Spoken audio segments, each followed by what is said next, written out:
Good morning.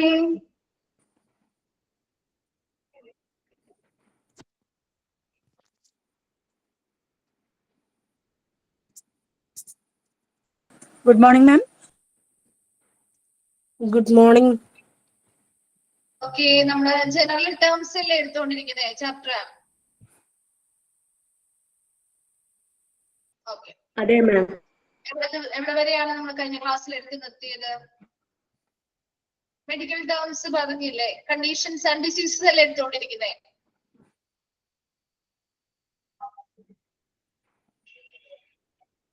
Okay, oedema വരെ എടുത്തു അല്ലേ?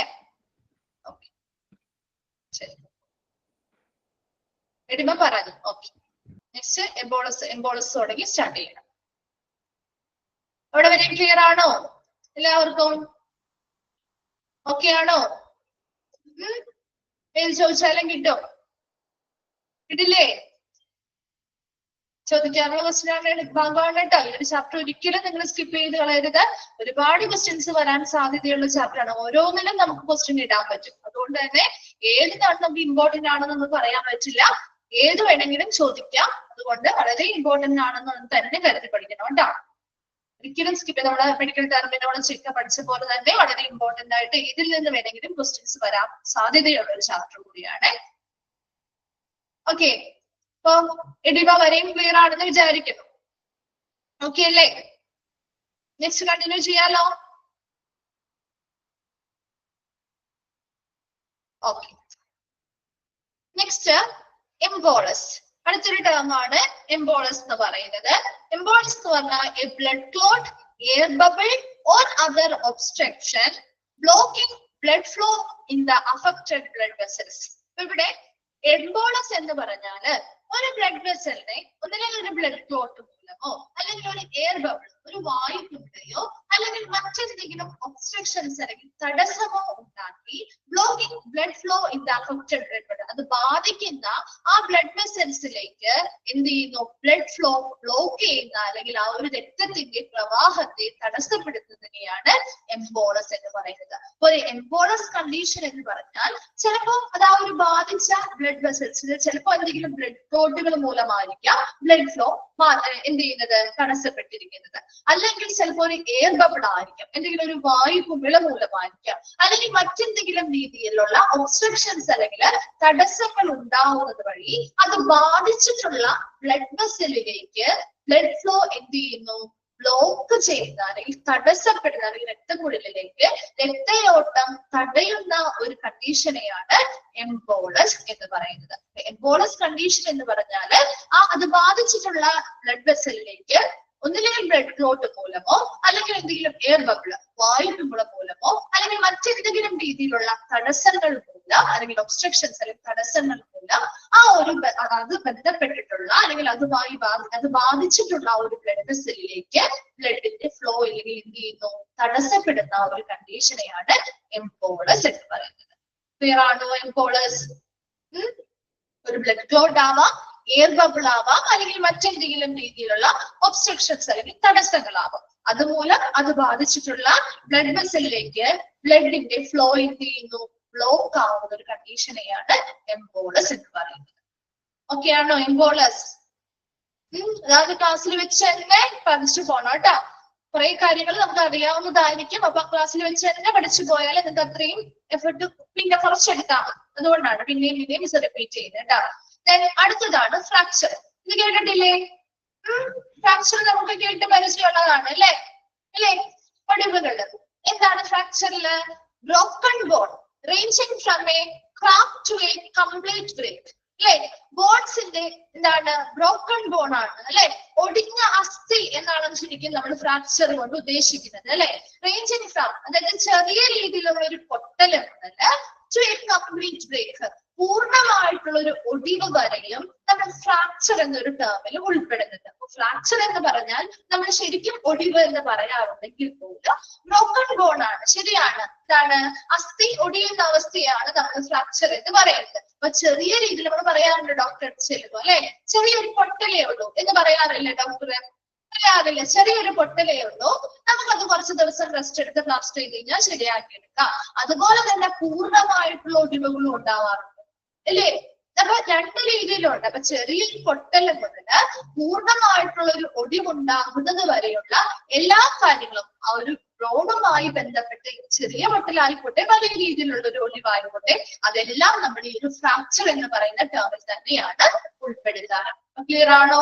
എംബോളസ് പറഞ്ഞു, ഫ്രാക്ചർ പറഞ്ഞു, രണ്ടെണ്ണവും ഒക്കെയാണോ?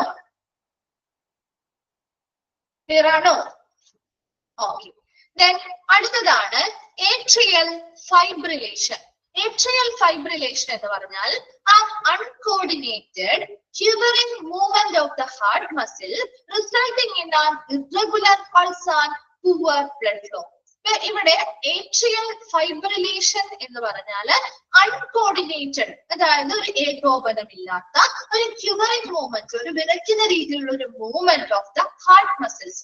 ഹാർട്ടിന്റെ മസിൽസ് ഒരു ഏകോപനമില്ലാത്ത രീതിയിൽ അല്ലെങ്കിൽ ഒരു വിറയ്ക്കുന്ന രീതിയിലുള്ള ഒരു മൂവ്മെന്റ് കാഴ്ചവെക്കുമ്പോൾ അതിന്റെ ഫലമായിട്ട് ഇറഗുലർ പൾസ്, എന്താണ്, ഒരു ക്രമരഹിതമായിട്ടുള്ള ഒരു പൾസ്, പൂവർ ബ്ലഡ് ഫ്ലോയും, എന്താ, രക്തപ്രവാഹം വളരെ പൂവറാവുക അല്ലെങ്കിൽ മോശമാവുന്നതിനും കാരണമാവുന്നതിനെയാണ് ഏട്രിയൽ ഫൈബ്രിലേഷൻ എന്ന് പറയുന്നത്. ഏട്രിയൽ ഫൈബ്രിലേഷൻ എന്ന് പറഞ്ഞാൽ ഹാർട്ട് മസിൽസ് അൺകോർഡിനേറ്റഡ് ആയിട്ട് പ്രവർത്തിക്കുന്നു അല്ലെങ്കിൽ ഒരു ഏകോപനമില്ലാത്ത രീതിയിൽ പ്രവർത്തിക്കുന്നു.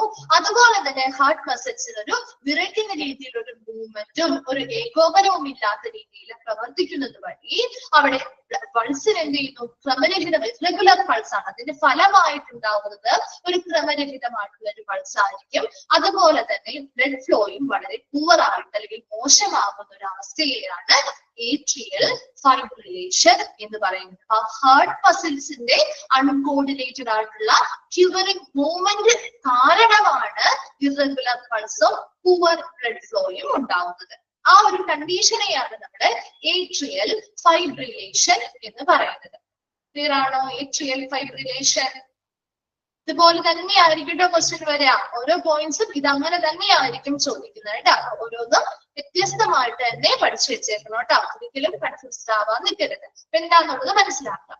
അടുത്ത രണ്ട് ടോപ്പിക് എളുപ്പമാണ്, ഒന്നുകൂടെ പറയണോ?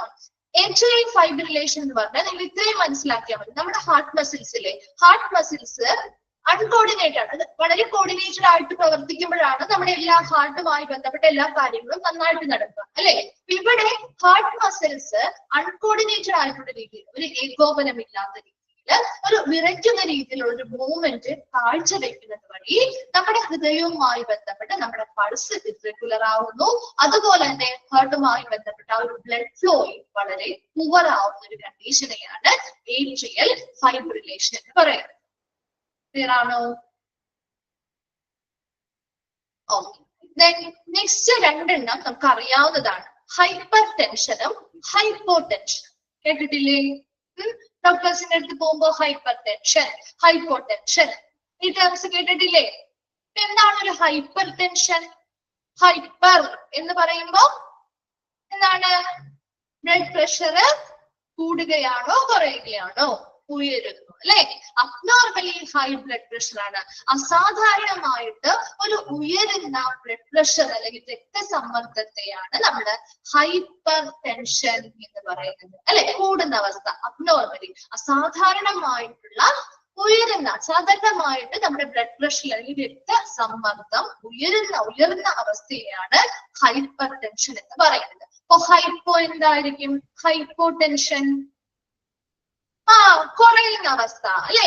അബ്നോർമലി ലോ ബ്ലഡ് പ്രഷർ എന്ത് ചെയ്യുന്നു? രക്തസമ്മർദ്ദം അസാധാരണമായിട്ട് കുറയുന്ന ഒരു കണ്ടീഷനെയാണ് ഹൈപ്പോ ടെൻഷൻ എന്ന് പറയുന്നത്. അപ്പൊ മൂന്നെണ്ണം പറഞ്ഞു: atrial fibrillation, hyper tension, hypo tension. Clear ആണോ? ഇത് മൂന്നെണ്ണം ഓക്കെ ആണോ? ഓക്കെ. അടുത്തതാണ് ischaemia. Characterized by a lack of blood flow to an organ or part of the body, often refers to the heart cardiac ischemia. അതായത് ischaemia എന്ന് പറയുന്നത് നമ്മുടെ ബോഡിയിലെ ഏതെങ്കിലും പ്രത്യേക ഓർഗനിലേക്ക്, ഏതെങ്കിലും ശരീരത്തിന്റെ ഏതെങ്കിലും അവയവത്തിലേക്കോ അല്ലെങ്കിൽ ശരീരത്തിന്റെ ഏതെങ്കിലും ഭാഗങ്ങളിലേക്കോ ലാക്ക് ഓഫ് ബ്ലഡ് ഫ്ലോ, രക്തപ്രവാഹത്തിന്റെ അഭാവത്തെയാണ് ഇസ്കീമിയ എന്ന് പറയുന്നത്. ഒന്നില്ലെങ്കിൽ നമ്മുടെ ബോഡിയിലെ ഏതെങ്കിലും ഓർഗൻസിലേക്ക് ആവാം, അല്ലെങ്കിൽ നമ്മുടെ ശരീരത്തിന്റെ ഏതെങ്കിലും ഭാഗങ്ങളിലേക്കോ ബ്ലഡ് ഫ്ലോ, അല്ലെങ്കിൽ ആ ഒരു രക്തപ്രവാഹത്തിന്റെ അഭാവത്തെയാണ്, ലാക്ക് ഓഫ് ബ്ലഡ് ഫ്ലോ ആണ്, രക്തപ്രവാഹത്തിന്റെ അഭാവത്തെയാണ് ഇസ്കീമിയ എന്ന് പറയുന്നത്. അതിൽ പ്രധാനമായിട്ടും it's refers to the heart cardiac ischaemia. അതിനൊരു എക്സാമ്പിൾ പോലെ അല്ലെങ്കിൽ ഇതിന്റെ ഭാഗമായിട്ട് വരുന്ന ഒരു കണ്ടീഷനാണ് ഹാർട്ട് കാർഡിയാക് ഇസ്കീമിയ. അതായത് ഹൃദയം, നമ്മൾ ആദ്യമേ പറഞ്ഞു, ഏതെങ്കിലും ഓർഗനിലേക്കോ അല്ലെങ്കിൽ ശരീരത്തിന്റെ ഏതെങ്കിലും ഭാഗങ്ങളിലേക്കോ ലാക്ക് ഓഫ് ബ്ലഡ് ഫ്ലോ, രക്തപ്രവാഹത്തിന്റെ അഭാവമാണ് ഇസ്കീമിയ എന്ന് പറയുന്നത്. അപ്പൊ ഹൃദയത്തിലേക്ക് അല്ലെ, നമ്മുടെ ഹാർട്ട് മസിൽസിന് ആവശ്യമായിട്ടുള്ള ഓക്സിജൻ റിച്ച് ആയിട്ടുള്ള ബ്ലഡിൽ നിന്ന്, കാരണം ബ്ലഡ് ഫ്ലോ കുറയുന്നു, അപ്പൊ ഹാർട്ടിലേക്കുള്ള ബ്ലഡ് ഫ്ലോ കുറയുകയും അതുവഴി നമ്മുടെ ഹാർട്ട് മസിൽസിന് ആവശ്യമായിട്ടുള്ള ഓക്സിജനേറ്റഡ് ആയിട്ടുള്ള, ഓക്സിജൻ റിച്ച് ആയിട്ടുള്ള ബ്ലഡ് കിട്ടാതെ വരുന്ന ഒരു കണ്ടീഷനെയാണ് ഹാർട്ട് കാർഡിയാക് ഇസ്കീമിയ എന്ന് പറയുന്നത്. അപ്പൊ അതിലൂടെ ഇപ്പൊ ഒരു ഹാർട്ടിലേക്ക് ആവശ്യമായിട്ടുള്ള ബ്ലഡ് കിട്ടിയില്ലെങ്കിൽ അതിലൂടെ ലാസ്റ്റ് ലീഡ് ചെയ്യുന്നത് എന്തിലേക്കായിരിക്കാം? ഈ ഒരു ഹാർട്ട് കാർഡിയാക് ഇസ്കീമിയ വന്നു കഴിഞ്ഞാൽ ആ ഒരു ഹാർട്ട് മസിൽസിന് ആവശ്യമായിട്ടുള്ള ഓക്സിജൻ റിച്ച് ആയിട്ടുള്ള ബ്ലഡ് കിട്ടുന്നില്ല. അതിലൂടെ അതെന്തിലേക്ക് ലീഡ് ചെയ്യാം, അല്ലെങ്കിൽ എന്തിലേക്ക് നയിച്ചേക്കാം? എന്തിലേക്ക് നയിക്കാം? വെരി ഗുഡ്, ഹാർട്ട് അറ്റാക്കിലേക്ക് നയിച്ചേക്കാം അല്ലെ. അതിനൊക്കെ മുന്നോടിയായിട്ട് വരുന്ന കാര്യങ്ങളാണ് ഇത് ഓരോന്നും. അപ്പൊ എപ്പോഴും ഇസ്കീമിയ എന്ന് പറഞ്ഞാൽ ഇത്ര മാത്രം നിങ്ങൾ മനസ്സിലാക്കാം, എന്തെങ്കിലും നമ്മുടെ ശരീരത്തിലെ ഒരു അവയവത്തിലേക്കോ അല്ലെങ്കിൽ ശരീരത്തിന്റെ ഒരു ഭാഗത്തിലേക്കോ ലാക്ക് ഓഫ് ബ്ലഡ് ഫ്ലോ, രക്തപ്രവാഹത്തിന്റെ അഭാവത്തെയാണ് നമ്മൾ ഇസ്കീമിയ എന്ന് പറയുന്നത്. അതിൽ ഒരു എക്സാമ്പിൾ ആയിട്ട് കൊടുത്തിരിക്കുന്നതാണ് ഹാർട്ട് കാർഡിയാക് ഇസ്കീമിയ എന്ന് പറഞ്ഞാൽ നമ്മുടെ ഹാർട്ട് മസിൽസിലേക്ക് ഇവിടെ ബ്ലഡ് ഫ്ലോ കുറയുന്നത് വഴി, ആ ഒരു ഹാർട്ട് മസിൽസിലേക്കുള്ള ബ്ലഡ് ഫ്ലോ കുറയുന്നത് വഴി ആവശ്യമായിട്ടുള്ള ഓക്സിജനേറ്റഡ് ആയിട്ടുള്ള ബ്ലഡ് കിട്ടാതെ വരികയും അത് എന്തിലേക്ക് ലീഡ് ചെയ്യുന്നു? ഹാർട്ട് അറ്റാക്കിലേക്ക് നയിക്കുകയും ചെയ്യുന്നു. ക്ലിയർ ആണോ? ഇസ്കീമിയ മനസ്സിലായോ? ഓക്കെ, അടുത്തതാണ് മാലിഗ്നന്റ്. ഇത് നമ്മൾ കഴിഞ്ഞ ദിവസം പറഞ്ഞിരുന്നു, ബെനിങ് പഠിച്ചപ്പോ മാലിഗ്നന്റും പറഞ്ഞിരുന്നു. അപ്പൊ ബെനിങ് എന്താണ്? ഇത് രണ്ടും ഒരുമിച്ച് പഠിച്ചു വെക്കണം കേട്ടോ. ബെനിങ് എന്താണ്? ഇതേ സെന്റൻസ് തന്നെ നമ്മൾ അവിടെ പഠിച്ചത്. Reference to tumours of growth ആണ് അല്ലെ. അതെങ്ങനെയാണ്? ക്യാൻസറസ് ആണോ നോൺ ക്യാൻസറസ് ആണോ? നോൺ ക്യാൻസറസ് ആണ് അല്ലെ. എന്നാൽ മാലിഗ്നന്റ് എന്ന് പറയുമ്പോൾ നേരെ തിരിച്ചാണ്. എന്താണ്? Reference to tumours and growth തന്നെയാണ്, indicating the presence of cancerous cells. Cancerous സെൽസിന്റെ പ്രസൻസിനെ സൂചിപ്പിക്കുന്ന ഗ്രോത്ത് അല്ലെങ്കിൽ ട്യൂമേഴ്സ്, മുഴകളോ അല്ലെങ്കിൽ അസാധാരണമായിട്ടുള്ള എന്തെങ്കിലും വളർച്ചയോ ആണ് മാലിഗ്നന്റ് എന്ന് പറയുന്നത്. മാലിഗ്നന്റ് ട്യൂമേഴ്സ് അല്ലെങ്കിൽ ബെനിങ് ട്യൂമേഴ്സ് ആണെങ്കിൽ നമുക്ക് ആ ഒരു ഏരിയ മാത്രം സർജറി ചെയ്തു കഴിഞ്ഞാൽ ആ ഒരു ഏരിയയിൽ നിന്ന് ആ ഒരു ട്യൂമേഴ്സ് മാറുന്നു, പിന്നെ യാതൊരു പ്രശ്നവും ആ ഒരു രോഗിക്ക് ഉണ്ടാവില്ല ബെനിങ് ആണെങ്കിൽ. പക്ഷെ മാലിഗ്നന്റ് ആണെങ്കിൽ അങ്ങനെയാണോ? അങ്ങനെയാണോ? ആ ഒരു ട്യൂമേഴ്സ് സർജറി കാര്യങ്ങൾ ചെയ്താൽ പോലും ചിലപ്പോൾ അത് സ്പ്രെഡ് ആയി നമുക്ക് കാണാത്ത രീതിയിൽ അല്ലെ, കുറച്ച് നാൾ കഴിയുമ്പോൾ ചിലപ്പോൾ അതിന്റെ സ്പ്രെഡ് ആയിട്ടുണ്ട് എന്ന രീതിയിൽ പല മറ്റെന്തെങ്കിലും കോംപ്ലിക്കേഷൻസോ കാര്യങ്ങളോ ഒക്കെ വന്നേക്കാം. അതാണ് മാലിഗ്നന്റ്. അപ്പൊ മാലിഗ്നന്റ് എപ്പോഴും എന്തുമായി ബന്ധപ്പെട്ടതാണ്? പ്രസൻസ് ഓഫ് ക്യാൻസറസ് സെൽസ് ആണ്. ക്യാൻസറസ് സെൽസിന്റെ പ്രസൻസ് ഉള്ളത് കൊണ്ട്, പ്രസൻസ് ഉള്ള ട്യൂമേഴ്സിനെ അല്ലെങ്കിൽ ഗ്രോത്ത്, അസാധാരണമായ വളർച്ചയെയാണ് നമ്മള് മാലിഗ്നന്റ് എന്ന് പറയുന്നത്. പേരാണോ മാലിഗ്നന്റ്? ബെനിങ്ങും മാലിഗ്നന്റും ഒരുപോലെ പഠിച്ചു വെച്ചേക്കാം കേട്ടോ. ഓക്കെ, അടുത്തതാണ് ക്യാൻസർ. നമ്മൾ കേട്ടിട്ടുള്ള ടേം അല്ലേ ക്യാൻസർ? കേട്ടിട്ടില്ലേ? എപ്പോഴും കേൾക്കുന്നതാണ് അല്ലെ. ഇപ്പൊ സ്ഥിരമായിട്ട് നമ്മൾ കേൾക്കുന്ന ഒരു ടേം കൂടിയാണ് അല്ലെ. നോക്കിയേ, collection of related diseases where some of the body cells multiply out of control, spreading into surrounding tissues and interfering with normal body function. ഇവിടെ ക്യാൻസർ എന്ന് പറയുന്നത് നമ്മൾ ഒരു കൂട്ടം രോഗങ്ങളെ നമ്മൾ ക്യാൻസർ ആയിട്ട് എടുക്കാറുണ്ട് അല്ലെ. ഒത്തിരി ക്യാൻസർ, പല ടൈപ്പ് ഓഫ് ക്യാൻസേഴ്സ് ഉണ്ട് അല്ലെ. അതിനെല്ലാത്തിനും നമ്മൾ ക്യാൻസർ എന്നൊരു കാറ്റഗറിയിൽ തന്നെ ഉൾപ്പെടുത്തിയിരിക്കുന്നത് അല്ലെ. എന്താണ് ശരിക്കും ക്യാൻസർ എന്ന് പറയുന്നത്? Some of the body cells, നമ്മുടെ ശരീരത്തിലെ ചില കോശങ്ങൾ എന്ത് ചെയ്യുന്നു? നിയന്ത്രണാതീതമായിട്ട് അല്ലെ, അനിയന്ത്രിതമായിട്ട് അല്ലെങ്കിൽ നിയന്ത്രണാതീതമായിട്ട് മൾട്ടിപ്ലൈ ചെയ്ത് പെരുകുകയും അത് നമ്മുടെ അതിന്റെ ചുറ്റുമുള്ള ടിഷ്യൂസിനെ ബാധിക്കുകയും അല്ലെങ്കിൽ ആ ടിഷ്യൂസിലേക്ക് കൂടി വ്യാപിപ്പിക്കുകയും ചെയ്യുന്നു. അതുപോലെ തന്നെ interfering with normal body function, നമ്മുടെ സാധാരണ ശാരീരിക പ്രവർത്തനങ്ങളെ അത് ബാധിക്കുകയും ചെയ്യുന്ന ഒരു കണ്ടീഷനാണ് ക്യാൻസർ എന്ന് പറയുന്നത്. സാധാരണയുള്ള നമ്മുടെ ശരീരത്തിലെ ചില കോശങ്ങൾ, എല്ലാ കോശങ്ങളും അല്ല, ചില സെൽസ് അല്ലെങ്കിൽ ചില കോശങ്ങൾ എന്ത് ചെയ്യുന്നു, നിയന്ത്രണാതീതമായിട്ട് പെരുകുകയും അത് അതിന്റെ ചുറ്റുമുള്ള ടിഷ്യൂസിലേക്ക് വ്യാപിപ്പിക്കുകയും ശരീരത്തിന്റെ സാധാരണ പ്രവർത്തനങ്ങളെ തടസ്സപ്പെടുത്തുകയും ചെയ്യുന്നതാണ് എന്ത്, ക്യാൻസർ എന്ന് പറയുന്നത്. അതങ്ങനെ വ്യാപിച്ച് ഓരോ ഇടങ്ങളിലേക്ക് സ്പ്രെഡ് ആവുകയും നമ്മുടെ ബോഡിയിലെ നോർമൽ ആയിട്ടുള്ള ഫങ്ഷൻസിനെ തടസ്സപ്പെടുത്തുകയും ചെയ്യുന്നു. ഒരു ഗ്രൂപ്പ് ഓഫ് ഒരുപാട് ടൈപ്പ് ഓഫ് ക്യാൻസേഴ്സ് ഉണ്ട്. അതിനെല്ലാത്തിനെയും നമ്മൾ ഗ്രൂപ്പായിട്ട് ക്യാൻസർ എന്ന ഒരൊറ്റ ടേമിനുള്ളിലാണ് ഉൾപ്പെടുത്തിയിരിക്കുന്നത്. ക്ലിയറാണോ? ക്യാൻസറിനെ പറ്റി കൂടുതൽ പറയണ്ടല്ലോ, നമുക്ക് അറിയാവുന്ന കാര്യമാണ് അല്ലെ? ഓക്കെ ആണോ?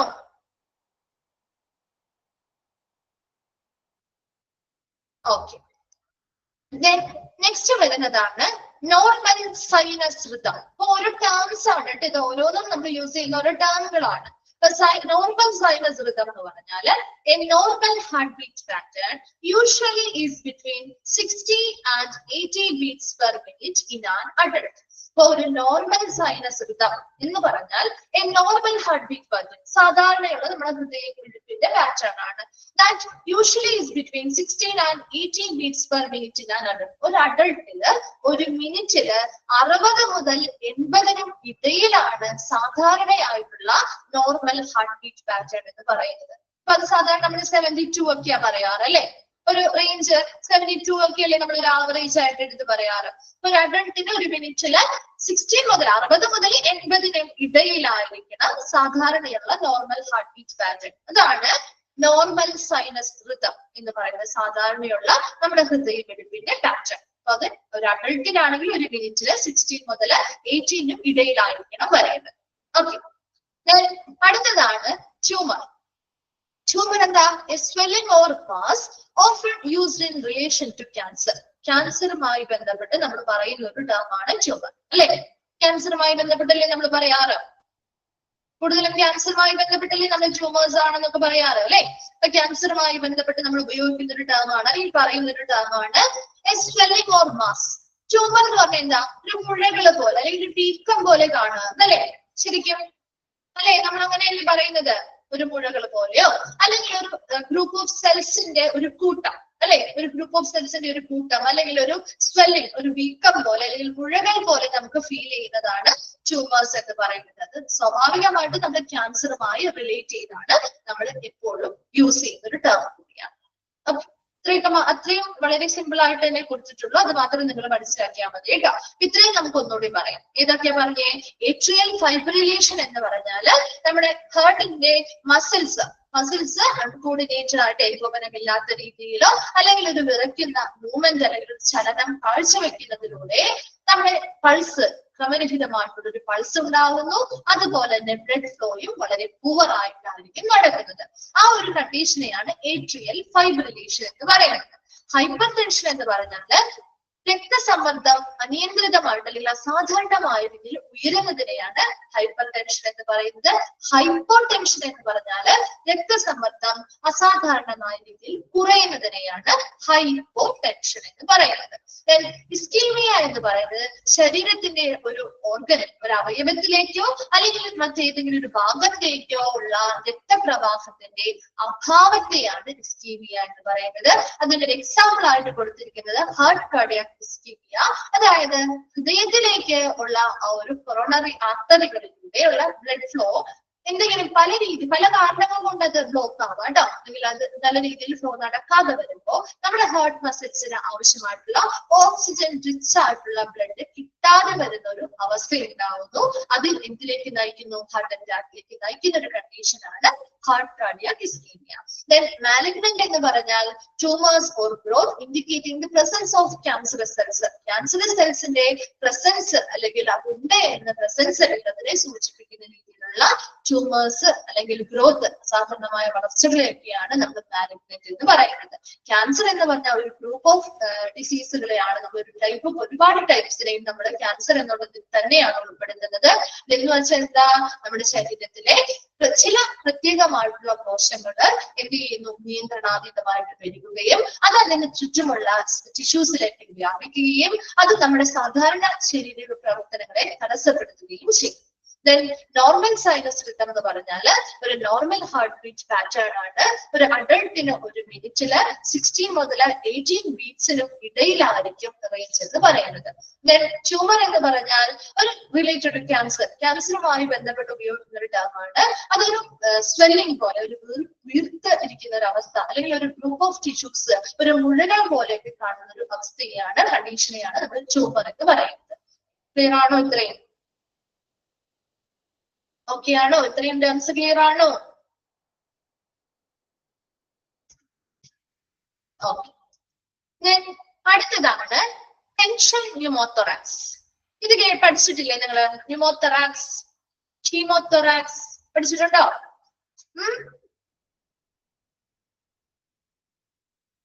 പഠിച്ചിട്ടുണ്ട്. ഓക്കെ. അപ്പൊ എന്താണ് ഒരു ന്യൂമോതൊറാക്സ് എന്ന് പറഞ്ഞാൽ?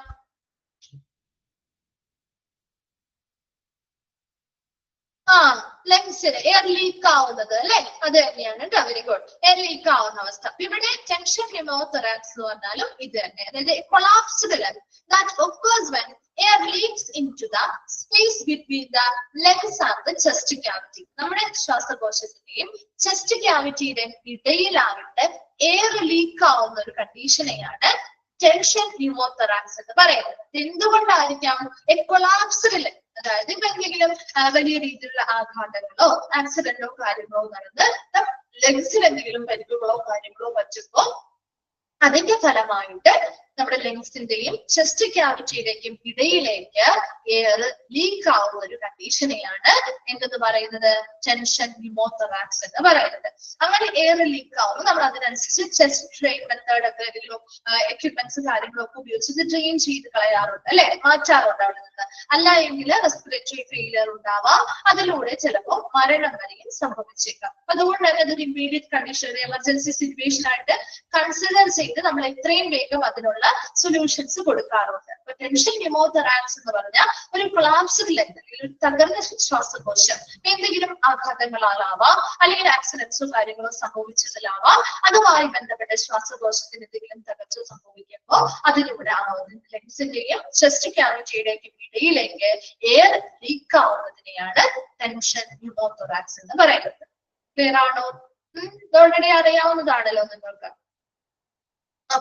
അടുത്തതാണ് പെരികാർഡിയൽ എഫ്യൂഷൻ.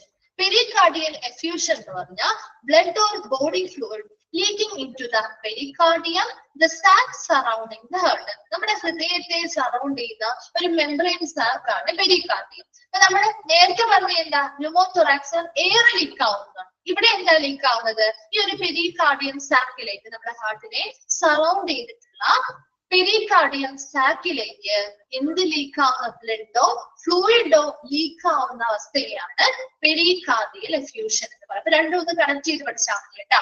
ന്യൂമോതൊറാക്സ് എന്ന് പറയുമ്പോൾ എയർ ലീക്ക് ആവുന്ന അവസ്ഥയാണ്. ഇവിടെ പെരികാർഡിയൽ എഫ്യൂഷൻ, പെരികാർഡിയം എന്ന് പറഞ്ഞാൽ ഹൃദയത്തെ സറൗണ്ട് ചെയ്ത് സംരക്ഷിക്കുന്ന സറൗണ്ട് ചെയ്യുന്ന മെംബ്രെയിൻ ആണ്. ആ ഒരു മെംബ്രെയിൻ അല്ലെങ്കിൽ ആ ഒരു പെരികാർഡിയൽ സാക്കിലേക്ക് ബ്ലഡോ ഫ്ലൂയിഡോ ലീക്ക് ആവുന്ന കണ്ടീഷനെയാണ് പെരികാർഡിയൽ എഫ്യൂഷൻ എന്ന് പറയുന്നത്. ഓക്കെ. ഇപ്പൊ രണ്ടും കൂടി ഒന്ന് കണക്ട് ചെയ്ത് പഠിച്ചാൽ മതി. ക്ലിയർ ആണോ?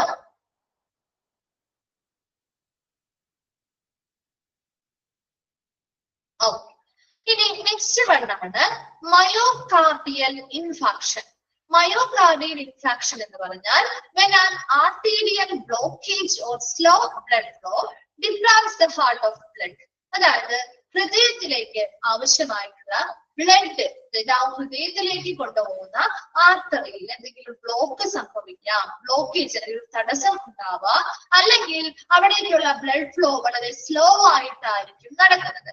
അതിലൂടെ ഹൃദയത്തിന് ആവശ്യമായ ബ്ലഡ് കിട്ടാതെ വരുന്ന ഒരു കണ്ടീഷനാണ് മയോകാർഡിയൽ ഇൻഫാക്ഷൻ. ഇതിനെ non commonly as heart attack. അപ്പോ മയോകാർഡിയൽ ഇൻഫാക്ഷനെ വിളിക്കുന്ന കോമൺലി നമ്മൾ അറിയപ്പെടുന്ന പേരാണ് ഹാർട്ട് അറ്റാക്ക്. ഇത് നമുക്ക് പരിചയമുള്ള ടേമാണ് അല്ലെ? ഹാർട്ട് അറ്റാക്ക് നമുക്ക് പരിചയമുണ്ട്. മയോകാർഡിയൽ ഇൻഫാക്ഷൻ പരിചയമുണ്ടോ? ഇല്ല.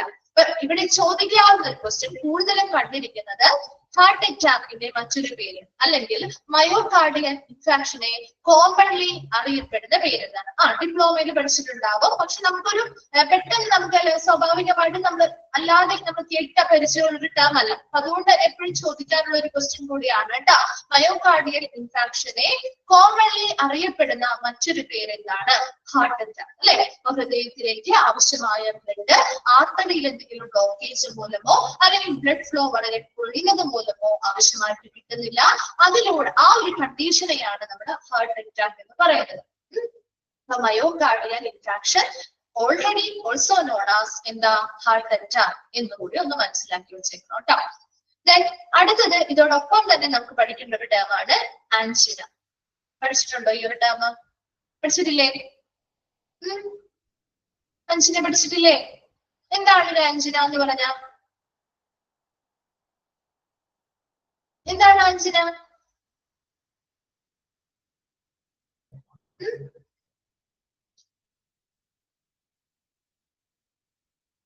എന്താണ് ഒരു ആൻജിന എന്ന് പറഞ്ഞാല്?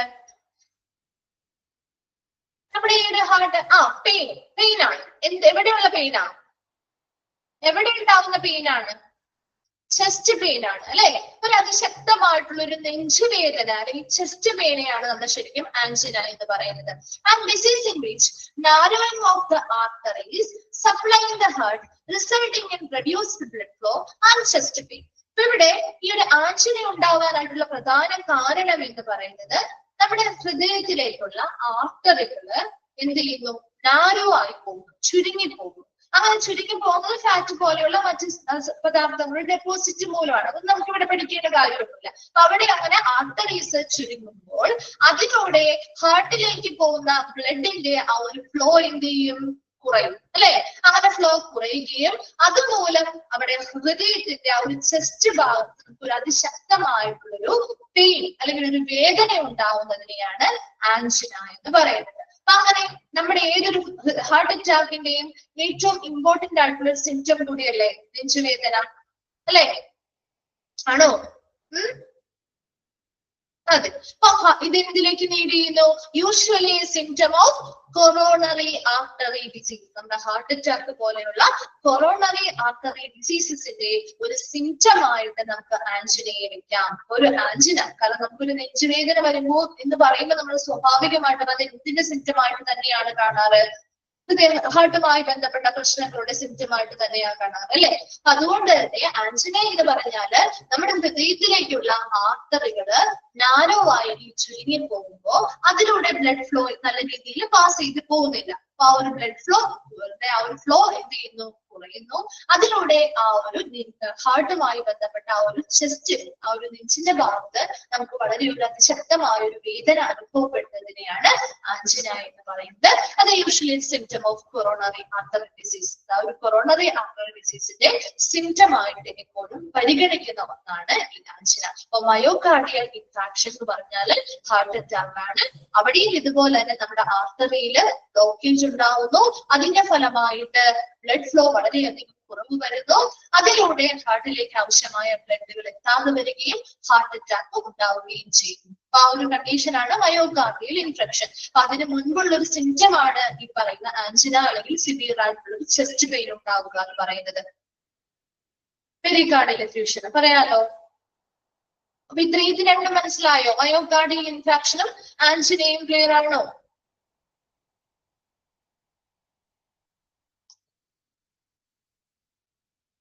ക്ലിയർ ആണോ?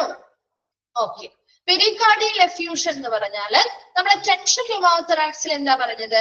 ലെൻസിൽ നിന്നും ലെൻസിന്റെയും ചെസ്റ്റ് ക്യാവിറ്റിയുടെയും ഇടയിലുള്ള സ്പേസിലേക്ക് എയർ ലീക്ക് ആവുന്ന അവസ്ഥയല്ലേ? പെരികാർഡിയൽ എഫ്യൂഷൻ എന്ന് പറഞ്ഞാൽ പെരികാർഡിയം എന്ന് പറയുന്നത് നമ്മുടെ ഹൃദയത്തെ സംരക്ഷിക്കുന്ന ഒരു ആവരണമാണ്. ഹൃദയത്തിന്റെ പുറമെ അല്ലെങ്കിൽ ഹാർട്ടിനെ സറൗണ്ട് ചെയ്ത് കാണുന്ന ഒരു സാക്ക് അല്ലെങ്കിൽ ഒരു മെംബ്രെയിൻ ആണ് പെരികാർഡിയം. ഈ പെരികാർഡിയത്തിലേക്ക് ബ്ലഡോ ഫ്ലൂയിഡ്സോ ലീക്ക് ആവുന്ന കണ്ടീഷനെയാണ് പെരികാർഡിയൽ എഫ്യൂഷൻ എന്ന് പറയുന്നത്. ക്ലിയർ ആവുന്നുണ്ടോ? പെരികാർഡിയം എന്താണെന്ന് ആദ്യം മനസ്സിലാക്കാം. ഹാർട്ടിന്റെ സറൗണ്ട് ചെയ്ത് കാണുക അല്ലെങ്കിൽ സംരക്ഷിക്കുന്ന ഒരു മെംബ്രെയിൻ ആണ് പെരികാർഡിയം. ഈ പെരികാർഡിയത്തിലേക്ക് ബ്ലഡോ ഫ്ലൂയിഡ്സോ ലീക്ക് ആവുന്ന ഒരു കണ്ടീഷനെയാണ് പെരികാർഡിയൽ എഫ്യൂഷൻ എന്ന് പറയുന്നത്. ക്ലിയർ ആണ്?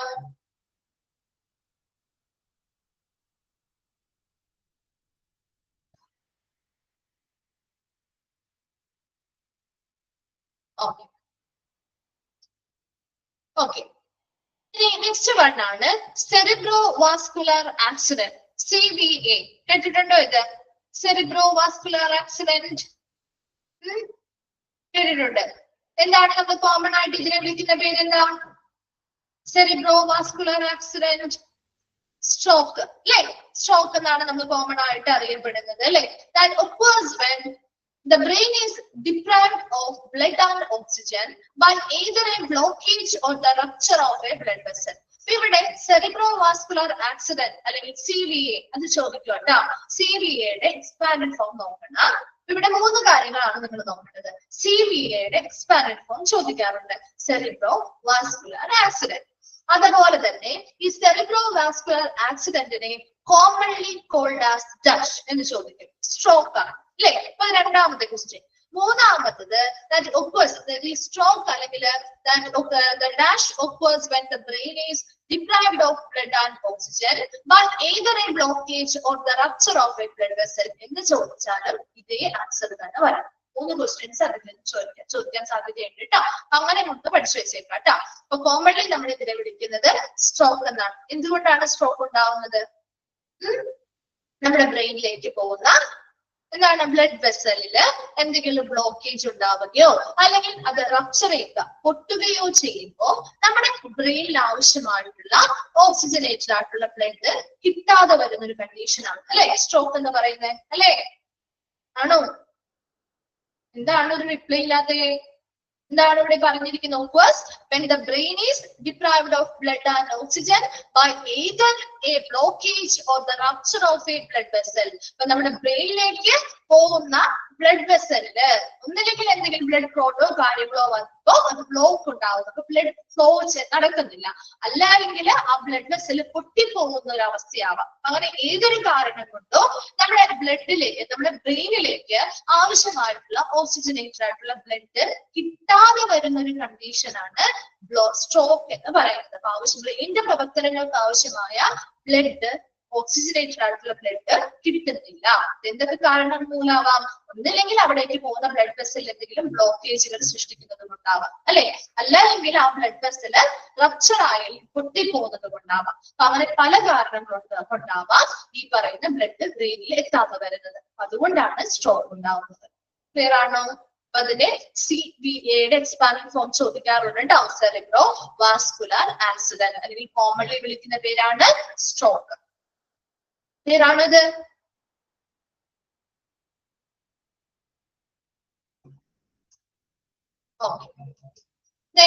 നെക്സ്റ്റ് വരുന്നതാണ് സെപ്സിസ്.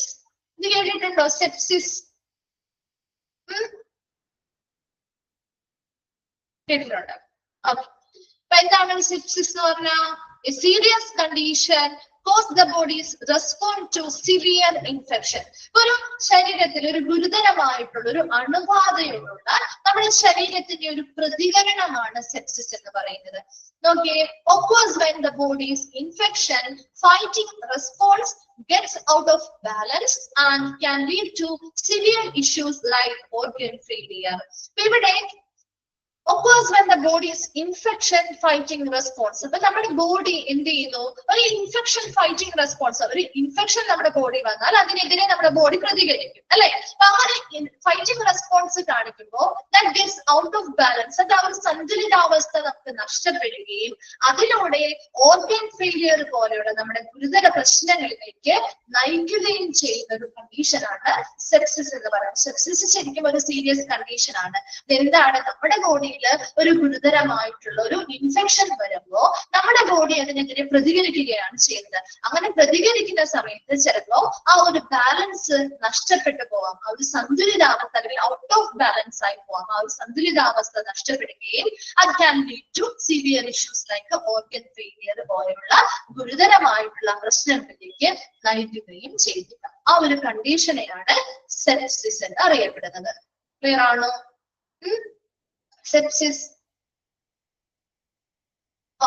ഈ ഒരു പേജിൽ നമ്മൾ ആട്രിയൽ ഫൈബ്രിലേഷൻ പഠിച്ചു, ഹൈപ്പർ ടെൻഷൻ പറഞ്ഞു, ഹൈപ്പോ ടെൻഷൻ പറഞ്ഞു, ഇസ്കീമിയ പറഞ്ഞു, malignant, cancer, normal sinus rhythm, tumour, tension pneumothorax, pericardial effusion, myocardial infarction, angina, cerebrovascular accident, sepsis. ഇത്രയും നമ്മുടെ മെഡിക്കൽ ടേംസ് കണ്ടീഷൻസ് ആണ്. അതുപോലെ തന്നെ കണ്ടീഷൻസുമായി ബന്ധപ്പെട്ട് ഡിസീസസുമായി ബന്ധപ്പെട്ട് വരുന്ന കാര്യങ്ങളാണ്. ഇത്രയും കഴിഞ്ഞ സെപ്സിസ് വരെയാണ്. അത്രയും കാര്യങ്ങൾ ക്ലിയർ ആണെന്ന് വിചാരിക്കുന്നു. ഓക്കെ ആണോ? എന്തെങ്കിലും ഡൗട്ട്സ് ഉണ്ടോ? ഓക്കെ അല്ലേ? ഓക്കെ. ഇനി നമ്മള് നെക്സ്റ്റ് നോക്കാൻ പോകുന്നത് tools and equipment and medication terms. ഇനി നമ്മൾ ഇത്രയും കണ്ടീഷൻസ് ഡിസീസസുമായി ബന്ധപ്പെട്ട ഇനി നമ്മള് മെഡിക്കൽ ഫീൽഡിൽ ഉപയോഗിക്കുന്ന കുറച്ച് ടൂളുകളുമായി ബന്ധപ്പെട്ട അല്ലെങ്കിൽ മരുന്നുകളുമായി ബന്ധപ്പെട്ടത് നമ്മൾ കുറച്ച് ടേംസ് യൂസ് ചെയ്യാറുണ്ട്. അതാണ് ഇനി പറയുന്നത് കേട്ടോ. ഇത് വളരെ എളുപ്പമാണ്, നമുക്ക് പരിചയമുള്ള ടേംസ് ഒക്കെ തന്നെയാണ്. അപ്പൊ നോക്കിയേ, ടൂൾസ് ആൻഡ് എക്യുപ്മെന്റ്സുമായി ബന്ധപ്പെട്ട മെഡിക്കേഷൻ ടേംസുകളൊക്കെയാണ് താഴെ പറയുന്നത്. ഫസ്റ്റത്തെയാണ് എൻഡോസ്കോപ്പ്. പരിചയമുള്ളതല്ലേ? എൻഡോസ്കോപ്പി ഒക്കെ പഠിച്ചിട്ടുണ്ടല്ലോ, നമ്മൾ എപ്പോഴും പറയാറുണ്ട് അല്ലെ, മിക്ക ചാപ്റ്റേഴ്സിലും വരുന്നൊരു ടേം ആണ് അല്ലെ എൻഡോസ്കോപ്പി. അപ്പൊ എൻഡോസ്കോപ്പ് ആണ് അതിന് വേണ്ടി ഉപയോഗിക്കുന്നത്. എൻഡോസ്കോപ്പ് എന്ന് വെച്ചാൽ എന്താ? A long flexible tube with its own special lighting and camera used to look into the body. നമ്മുടെ ശരീരത്തിന്റെ അല്ലെങ്കിൽ നമ്മുടെ ഇൻസൈഡ് ദ പിക്ചർ അല്ലെ, നമ്മുടെ ശരീരത്തിനുള്ളിലുള്ള പിക്ചേഴ്സ് അല്ലെങ്കിൽ അത് കാണുന്നതിന് വേണ്ടി ഒരു ലോങ് ആയിട്ടുള്ള flexible tube with its on special, അതിൽ എന്തുണ്ട്?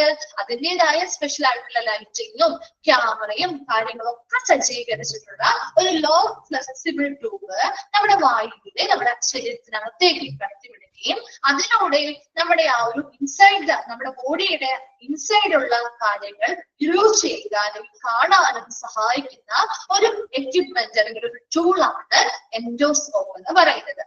There are many specific kinds of endoscope. പലതരത്തിലുള്ള സ്പെസിഫിക് ആയിട്ടുള്ള എൻഡോസ്കോപ്പുകൾ നമുക്ക് അവൈലബിൾ ആണ്. ആണല്ലോ? കേട്ടിട്ടുള്ള പറ്റമല്ലേ എൻഡോസ്കോപ്പ്?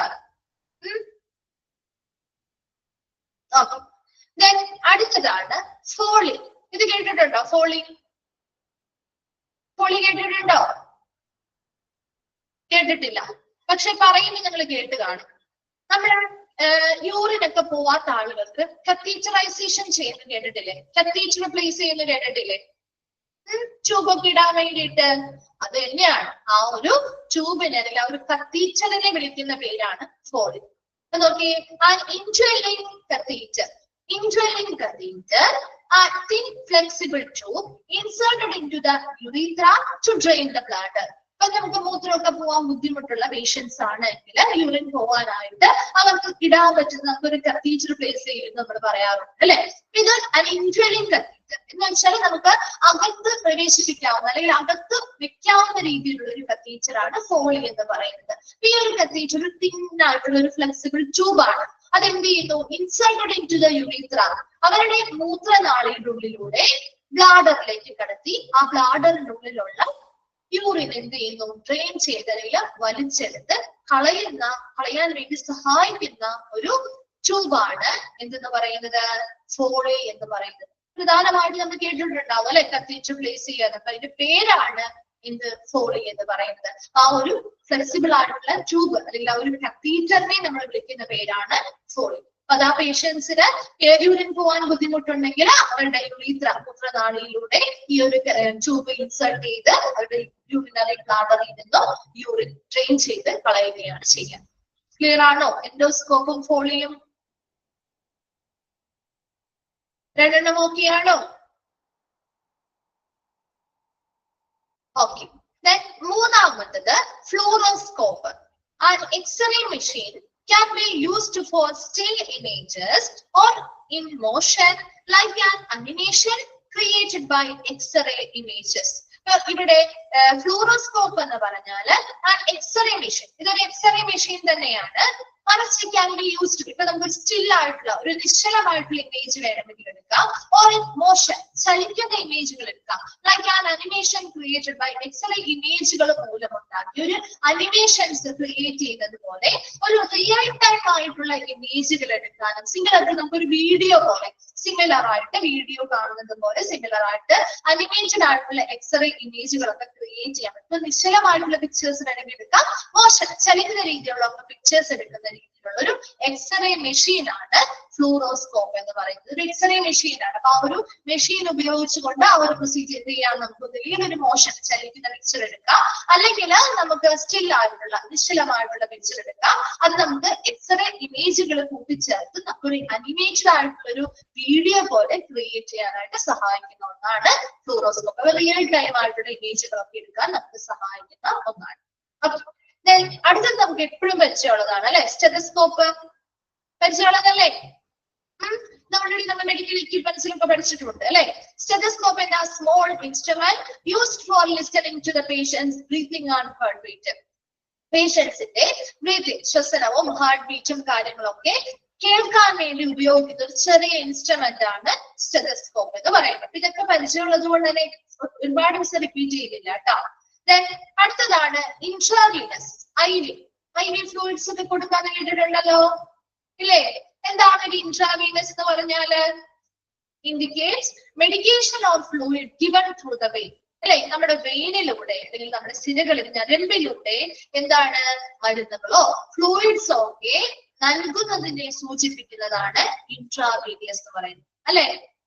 നമ്മുടെ വെയിൻസ് അല്ലെങ്കിൽ നമ്മുടെ ഞരമ്പുകളിലൂടെ അല്ലെങ്കിൽ നമ്മുടെ സിരകളിലൂടെ മരുന്നുകളോ ഫ്ലൂയിഡ്സോ ഒക്കെ നൽകുന്നതിനെ സൂചിപ്പിക്കുന്നതാണ് ഇൻട്രാവീനസ്. ഇത്രയും നമുക്ക് ഒന്നുകൂടി നോക്കാം. എൻഡോസ്കോപ്പ് എന്ന് പറഞ്ഞാൽ നമ്മുടെ ശരീരത്തിന്റെ ഉള്ളിലുള്ള ഭാഗങ്ങൾ അല്ലെ, നമ്മുടെ ശരീരത്തിനെ അകത്തുള്ള ഏരിയാസ് വ്യൂ ചെയ്യാൻ അല്ലെങ്കിൽ കാണാൻ വേണ്ടി നമ്മളെ സഹായിക്കുന്ന ഒരു ലോ ഫ്ലെക്സിബിൾ ആയിട്ടുള്ള ഒരു ട്യൂബ്.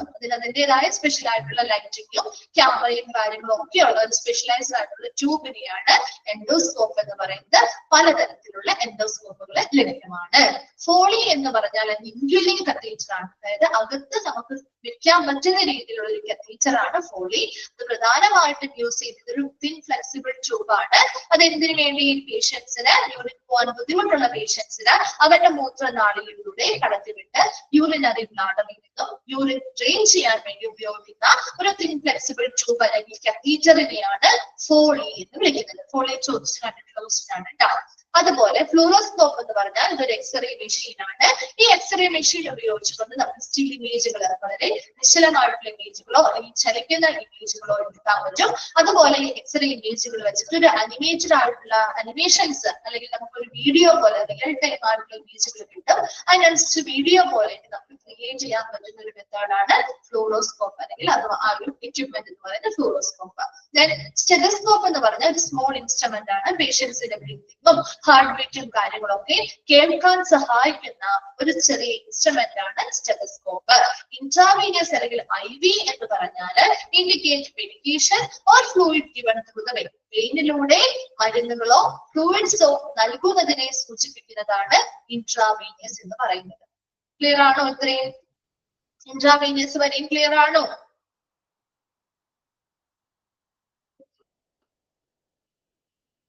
ഓക്കെ. അടുത്തതാണ് എപ്പിഡ്യൂറൽ. എപ്പിഡ്യൂറൽ എന്ന് പറഞ്ഞാൽ an injection of a local anesthetic to the lumbar level of the spine, often used to relieve pain during labor. Spine എന്നാണ് കേട്ടോ അവിടെ. An injection of a local anesthetic to the lumbar level of the spine, often used to relieve pain during labor.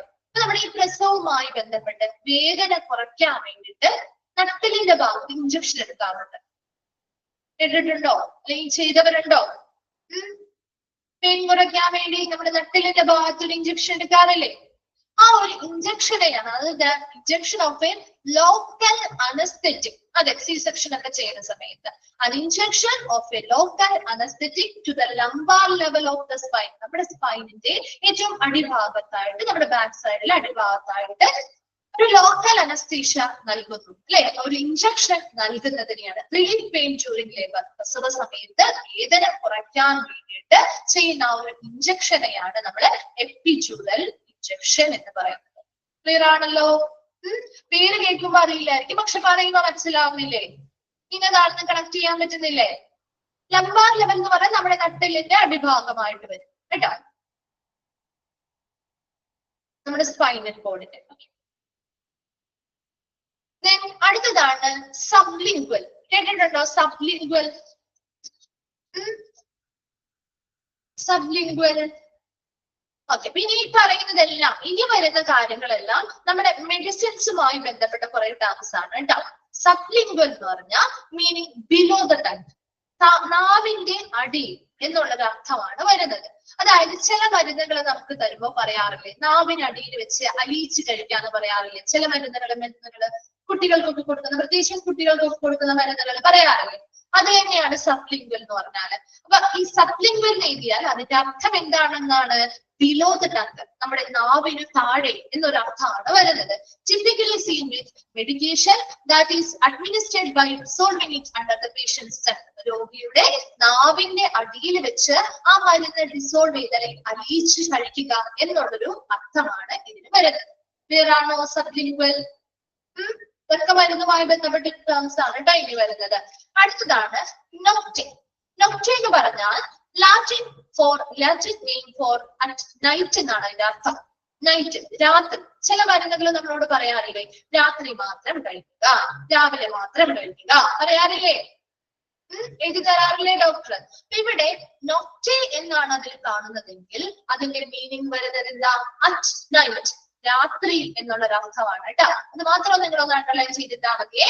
At night എന്ന് മാത്രം underline ചെയ്തിട്ടാ മതി. Typically in reference to medication should be administered. മരുന്ന് administer ചെയ്യുമ്പോൾ അപ്പൊ എപ്പോഴും ആ ഒരു ചാർട്ടിൽ എങ്ങനെയായിരിക്കും? Medication to be taken nocte എന്ന് പറഞ്ഞാൽ എന്താണ്? Medication to be taken at night എന്നാണ് അർത്ഥം. രാത്രി മാത്രം നമ്മൾ മരുന്ന് കഴിക്കുക അല്ലെങ്കിൽ നൽകുക എന്നുള്ളൊരു അർത്ഥമാണ്. ഇനി അതിന് നേരെ ഓപ്പോസിറ്റ് ആണ് മാനി. മാനി എന്ന് പറഞ്ഞ എന്താ? Latin for the in the morning എന്നുള്ള അർത്ഥമാണ്. അണ്ടർലൈൻ ചെയ്തിട്ടുണ്ട് കേട്ടോ. നോക്ടെ എന്ന് പറഞ്ഞാൽ അറ്റ് നൈറ്റ് ആണ്, മാനി എന്ന് പറഞ്ഞാൽ ഇൻ ദ മോർണിംഗ്, രാവിലെ. Typically in reference to when medication should be administered. അപ്പൊ മരുന്ന് എപ്പോഴാണ് കഴിക്കേണ്ടത്? മാനി എന്നാണെങ്കിൽ മരുന്ന് എപ്പോഴും കഴിക്കണം? ഇൻ ദ മോർണിംഗ്, അല്ലെ? രാവിലെയാണ് കഴിക്കേണ്ടത്. അങ്ങനെയുള്ള അർത്ഥമാണ് വരുന്നത് കേട്ടോ. Next OD. ഓഡി കേട്ടിട്ടുണ്ടോ? When referring to medication instruction, മരുന്ന് നൽകുന്ന നിർദ്ദേശങ്ങളുമായി ബന്ധപ്പെട്ടാണ് നമ്മൾ ഓഡി യൂസ് ചെയ്യാറ്. വൺസ് ഡെയിലി, അത് കേട്ടിട്ടില്ലേ? വൺസ് ഡെയിലി ഡോക്ടേഴ്സ് പറയുന്നത് കേട്ടിട്ടില്ലേ? ഓഡി അല്ലെങ്കിൽ വൺസ് ഡെയിലി, ദിവസത്തിൽ ഒരിക്കൽ എന്നുള്ളൊരു അർത്ഥമാണ് കേട്ടോ. ദിവസത്തിൽ ഒരിക്കൽ. BDS, അതിന്റെ ലാറ്റിൻ വേർഡ് ആണ് ബിസ് ഡി സുമഞ്ചം. ബിസ് ഡി സുമഞ്ചം എന്ന് പറഞ്ഞാൽ meaning take 2 times per day. 2 ദിവസത്തിൽ 2 തവണ കഴിക്കുക അല്ലെങ്കിൽ എടുക്കുക എന്നുള്ളൊരു അർത്ഥമാണ്. അപ്പൊ വൺസ് ഡെയിലി എന്ന് പറഞ്ഞാൽ ദിവസത്തിൽ ഒരിക്കൽ. BDS എന്ന് പറഞ്ഞാല് 2 times per day, അല്ലെ? 2 കേൾക്കുന്നില്ലേ? ഒരാൾക്ക് മാത്രമാണോ കേൾക്കാതെ? ബാക്കിയുള്ളവർക്ക് കേൾക്കുന്നുണ്ടോ? ഉണ്ട്. മഞ്ജു ഒന്ന് റേഞ്ച് ഉള്ളിടത്ത് നീങ്ങി നിന്നോ കേട്ടോ. അതെങ്കിലും അങ്ങനെ എന്തെങ്കിലും പ്രശ്നമായിരിക്കും കേട്ടോ. ഇപ്പൊ കേൾക്കാം. ഓക്കെ കേട്ടോ. അപ്പൊ 2 കാര്യങ്ങളാണ് നമ്മൾ പറഞ്ഞത്. ഓഡി വൺസ് ഡെയിലി, ദിവസത്തിൽ ഒരിക്കൽ എന്ന അർത്ഥം വരുന്നു. BDS അതിന്റെയൊക്കെ അർത്ഥം മാത്രം, മീനിങ് മാത്രം നിങ്ങൾ പഠിച്ചാൽ മതി കേട്ടോ. ആ ഒരു ലാറ്റിൻ ഒന്നും ചോദിക്കാറില്ല. BDS എന്ന് പറഞ്ഞാല് മീനിങ് എന്താ വരുന്നത്? 2 times per day, ദിവസത്തിൽ 2 തവണ എന്നുള്ളൊരർത്ഥമാണ് വരുന്നത്. TDS എന്ന് പറയുമ്പോൾ എന്തായിരിക്കും? അപ്പോ മീനിങ് 3 times per day, അല്ലെ? ദിവസത്തിൽ പ്രതിദിനം 3 തവണ കഴിക്കുക എന്നുള്ളൊരർത്ഥമാണ്. QDS എന്തായിരിക്കും? Quater die sumendum, meaning take 4 times per day, ദിവസത്തിൽ 4 തവണ കഴിക്കുക എന്നുള്ളൊരർത്ഥമാണ് കേട്ടോ. അത് 4 എണ്ണവും മാറിപ്പോവാതെ ഒന്ന് പഠിച്ചു വെച്ചേക്കണേ. ഓഡി വൺസ് ഡെയിലി ആണ്. BDS എന്ന് പറഞ്ഞാൽ 2 times per day ആണ്. TDS എന്ന് പറഞ്ഞാൽ 3 times per day ആണ്. QDS എന്ന് പറഞ്ഞാൽ 4 times per day ആണ്. 4 എണ്ണവും ഒന്നും കാണാതെ തന്നെ പഠിച്ചു വെച്ചേക്കോട്ടോ, അല്ലെങ്കിൽ മാറിപ്പോകും കേട്ടോ. മാറിപ്പോകേണ്ട ഇനി സിമ്പിൾ ആയിട്ട് എനിക്ക് ഒരു എക്സാമ്പിൾ പറഞ്ഞു തരട്ടെ. ഓഡി എന്ന് പറയുമ്പോൾ നമുക്ക് വൺസ് ഡെയിലി, അത് മാറിപ്പോവില്ല അല്ലെ? അത് ഓൾറെഡി അറിയാമല്ലോ. ബൈ എന്ന് പറഞ്ഞാൽ എങ്ങനെയാ? ബൈ എത്രയാ? ബൈ എന്ന് പറഞ്ഞാൽ എത്രയാ? Bi, tri, quarter. നമ്മൾ പറയാറില്ലേ ഒരു ടേം? Y എന്ന് പറഞ്ഞാൽ 2 ആണ് അല്ലെ. അപ്പൊ B വരുമ്പോ 2 വരുക. TDS എന്ന് പറയുമ്പോൾ ട്രൈ ആലോചിക്കാം. ട്രൈ എന്ന് പറയുമ്പോൾ എപ്പോഴും എങ്ങനെയാണ്, എത്രണ്ണമാണ് ട്രൈ? 3 എണ്ണം അല്ലെ. ഇനി Q ക്വാർട്ടർ പറയാറില്ലേ? ക്വാർട്ടർ എന്ന് പറയുമ്പോൾ എന്താണ്? 4 ആണ് അല്ലെ. ക്വാർട്ടർ എന്ന് പറഞ്ഞാൽ 4 എന്നുള്ള രീതിയാണ് 4 ആയിട്ട് നമുക്ക് കൺസിഡർ ചെയ്യാം. അപ്പൊ 4 പ്രാവശ്യം അങ്ങനെ ആലോചിച്ചാലും കിട്ടും കേട്ടോ. എളുപ്പത്തിൽ നിങ്ങൾക്ക് എങ്ങനെ പഠിക്കാൻ പറ്റുന്നോ അങ്ങനെ പഠിച്ചു വെക്കാം കേട്ടോ. ചോദിക്കാറുള്ള ഒരു ഭാഗമാണ് കേട്ടോ, മാറി പോകരുത്. Then അടുത്തത് പറയുന്നത് PRN prorinator or taken as needed. നമുക്ക് ആവശ്യാനുസരണം മാത്രം കഴിക്കുക. ചില ഡോക്ടേഴ്സ് പറയാറുണ്ട് അല്ലെ, ചില മരുന്നുകൾ ഇപ്പൊ വേദന സംഹാരികളൊക്കെ ആണെങ്കിൽ നമുക്ക് അധികം വേദനയൊന്നും ഇല്ലാത്തതൊന്നും കഴിക്കണ്ട അല്ലെ. ആ വേദന വരുമ്പോ മാത്രം കഴിക്കുക എന്ന് പറഞ്ഞ് ആവശ്യാനുസരണം മാത്രം കഴിച്ചാൽ മതി എന്ന് പറഞ്ഞ് ചില മരുന്നുകൾ തരാറില്ലേ? തരാറ്. അതാണ് PRN, take as needed. Then PR എന്താണ്? PR per rectal, to be taken rectally. നമ്മുടെ ഈ സപ്പോസിറ്ററികൾ കുട്ടികൾക്കൊക്കെ, പ്രധാനമായിട്ട് കുട്ടികൾക്കൊക്കെ കൊടുക്കുന്നത് കേട്ടോ. സപ്പോസിറ്ററീസ് കൊടുക്കാറില്ലേ? ഏത് വഴിയാ? റെക്ടം വഴിയാണ് അല്ലെ, മലദ്വാരത്തിലൂടെയാണ് നമ്മളത് ഇത് ചെയ്യുന്നത്, കൊടുക്കുന്നത്. അങ്ങനെ റെക്ടം വഴി അല്ലെങ്കിൽ റെക്ടലി കൊടുക്കുന്ന മരുന്നുകളാണ് PR, എന്താ? To be taken rectally. അടുത്തത് PO എന്താണ്? To be taken by mouth or orally. അപ്പൊ അതിന്റെ ലാസ്റ്റ് ആ ഒരു സെന്റൻസ് നോക്കിയാൽ മതി. നോക്കിയേ, as needed എന്ന് പറയുമ്പോ N വരും. PR എന്ന് പറയുമ്പോ റെക്ടലി എന്നാലോചിക്കാം. PO പറയുമ്പോ ഓറലി അല്ലെങ്കിൽ നമ്മുടെ വായിലൂടെ, മൗത്തിലൂടെ കഴിക്കുക എന്നുള്ള അർത്ഥമാണ് വരുന്നത്. അങ്ങനെ മനസ്സിലാക്കിയാലും എഴുതാൻ പറ്റും കേട്ടോ. ഇത്രയും കാര്യങ്ങള് വളരെ ഇമ്പോർട്ടന്റ് ആണ്. ഈ ഭാഗത്തുനിന്ന് ക്വസ്റ്റ്യൻസ് വരാറുണ്ട് കേട്ടോ. അതുകൊണ്ട് തന്നെ നോട്ട് ചെയ്ത് പഠിക്കുകയും വേണം. ഓക്കെ, ഇത്രയും ക്ലിയർ ആണോ? നീ എന്തെങ്കിലും പറയണോ മിസ്സിന്റെ ഇടയില്? ഏതെങ്കിലും പിന്നെ റിപ്പീറ്റ് ചെയ്യണോ? ക്ലിയർ അല്ലേ? ഓക്കെ അല്ലേ? ഓക്കെ. അടുത്തത് IV പുഷ്. ഈ രണ്ടെണ്ണം കൂടി പറഞ്ഞിട്ട് നമുക്ക് നിർത്താം കേട്ടോ. IV പുഷ് എന്ന് പറഞ്ഞാൽ a direct rapid injection of medication delivered intravenously. നേരിട്ടുള്ള ഒരു വേഗത്തിലുള്ള ഒരു കുത്തിവെപ്പാണ്. നമ്മുടെ ഞരമ്പിലൂടെ നേരിട്ട് റാപ്പിഡ് വേഗത്തിലുള്ള ഒരു ഇഞ്ചക്ഷൻ അല്ലെങ്കിൽ ഒരു കുത്തിവെപ്പിനെയാണ് IV പുഷ് എന്ന് പറയുന്നത്. PR എന്ന് പറഞ്ഞാൽ prorinator, അതായത് ടേക്കൺ ആസ് നീഡഡ്. നമുക്ക് ആവശ്യാനുസരണം മാത്രം അത് കഴിച്ചാൽ മതി. ആവശ്യമില്ലെങ്കിൽ അത് കഴിക്കേണ്ട ആവശ്യമില്ല. നമുക്ക് വേദന സംഹാരികൾ ചെയ്യാറുണ്ട്. അതുപോലെ ചില വോമിറ്റിങ്ങുമായി ബന്ധപ്പെട്ടൊക്കെ ചില മരുന്നുകൾ അങ്ങനെ എഴുതാറുണ്ട് ഡോക്ടേഴ്സ്. നിങ്ങൾക്ക് ഛർദി വരുമ്പോൾ, വോമിറ്റിംഗ് ടെൻഡൻസി വരുമ്പോൾ അല്ലെങ്കിൽ ഛർദിക്കുമ്പോൾ മാത്രം കഴിച്ചാൽ മതി, അല്ലെങ്കിൽ വേദന വരുമ്പോൾ മാത്രം നിങ്ങൾ കഴിച്ചാൽ മതി എന്ന് പറഞ്ഞ് ആവശ്യമുള്ളപ്പോൾ മാത്രം കഴിക്കാൻ വേണ്ടി എടുത്തരുന്ന മരുന്നുകളില്ലേ, അതാണ് PRN, അതായത് prorinator എന്നാണ് അതിന്റെ എക്സ്പാൻഡ് ഫോം. എക്സ്പാൻഡ് ഫോം ഒന്നും പഠിക്കേണ്ട, അതിന്റെ അർത്ഥമാണ് പഠിക്കേണ്ടത്. ടേക്കൺ ആസ് നീഡഡ്, ആവശ്യമാനുസരണം മാത്രം എന്ത് ചെയ്യുക, കഴിക്കുക. ആ ഒരു PRN എന്നിന്റെ ആ ഒരു ലാസ്റ്റ് നീഡഡ് എന്നുള്ളതൊന്ന് ഓർത്ത് വെച്ചാൽ മതി. അതുപോലെ PR എന്ന് പറയുമ്പോൾ പെർ റെക്ടം, അതായത് ടു ബി ടേക്കൺ റെക്ടലി, നമ്മുടെ മലദ്വാരത്തിലൂടെ മരുന്നെടുക്കുക. സപ്പോസിറ്ററിയുടെ കേസൊക്കെ എന്താ പറയുന്നത്, കുട്ടികൾക്കൊക്കെ പനി വരുമ്പോ അവര് മരുന്ന് കഴിക്കുമ്പോൾ ഛർദ്ദിച്ചൊക്കെ പോകണല്ലോ അല്ലെ. അപ്പൊ അതിന് പകരമായിട്ട് ഡോക്ടേഴ്സ് പനി കുറയാനൊക്കെ തരുന്ന സപ്പോസിറ്ററികൾ നമ്മുടെ മലദ്വാരത്തിലൂടെയാണ് കൊടുക്കുന്നത്. അപ്പൊ അതാണ് റെക്ടലി, മലദ്വാരത്തിലൂടെ കൊടുക്കുന്നത്. PR എന്ന് പറയുമ്പോൾ ആ റെക്ടലി എന്നൊന്ന് ആലോചിച്ചാൽ മതി. PO എന്ന് പറയുമ്പോൾ അതിന്റെ ലാറ്റിൻ നെയിം ആണ് ഓറൽ, അതായത് to be taken by mouth or orally, വായിലൂടെ അല്ലെങ്കിൽ ഓറലി നമുക്ക് കഴിക്കാൻ പറ്റുന്ന അല്ലെങ്കിൽ കഴിക്കുക എന്നുള്ള ഒരു അർത്ഥമാണ് വരുന്നത്. അപ്പൊ PO എന്ന് പറയുമ്പോൾ ഓറലി എന്നൊന്ന് ആലോചിക്കാം. ക്ലിയർ ആണോ? ഓക്കെ ആണോ?